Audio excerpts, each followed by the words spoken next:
My name is Marasia, and I did the transformational life coaching with Jada, as well as the empowerment experience, because the transformational life coaching went so well. I think one of the biggest things that I remember from that experience is how much resistance I had on the first day, and we still laugh about it now. But I came in with this bad relationship with the word responsibility. And so through all of our sessions, we got to a point where I started to see responsibilities as an honor, as a calling, as something I get to do.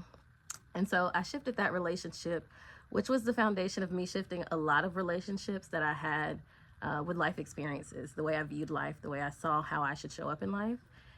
And with all of the major dramatic changes with career paths, with lifestyle choices that I have had to move through in the last year, I can't imagine anybody else who I would have wanted to be a part of my community to support me through that transition. I think the way that Jada reflects back your experience and helps you to reframe that experience for your good, it has literally been a transformation for me. I think it has shifted me into a place of empowerment, especially as it comes to my business. And I was starting to see a correlation of how the way I was showing up in my life was showing up in my business. And so Jada helped me to move through a lot of that. I remember each session, I would say, anything that comes up in this session, I'm going to be required to work through in this next week until we meet again. And that would happen every week. And so for me, that meant change. That meant that the work we were doing was good, was effective. And one of the biggest things that I will leave you with is the work through value systems. It was something that I was, again, resistant to when we talked about, but once we got to talking about value systems, we did an exercise where I was able to list out what my values were. And I thought my values were something simple like, I want to be in integrity, but it was so much deeper than that. And Jada did not let me settle for the basics when it comes to what are your values.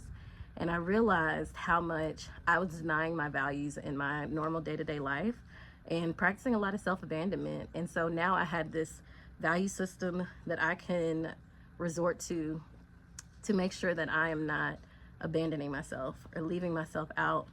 And so I started to see a lot of the issues that would come up. A lot of triggers that I had were based on me ignoring those values. And so one that I can remember is that my top value is to have a space of my own, just to have a safe space and a space just to be.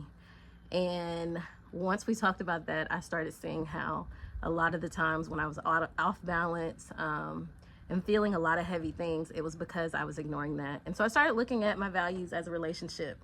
And so if I was in a relationship with me and I said that this was a value, how can I continue to do things that deny the thing that I say is the most important to me? And so I thought that work was something that I just didn't consider how deep it would be. But yeah, Jada's beyond a great listener. It's literally like a transformation, even transforming your words into a place of empowerment so that you learn to have a different type of conversation with yourself changes everything. And someone who can walk you through that process instead of just tell you that you need to do that is truly exceptional at the work they do. So yeah, that's all I have for today.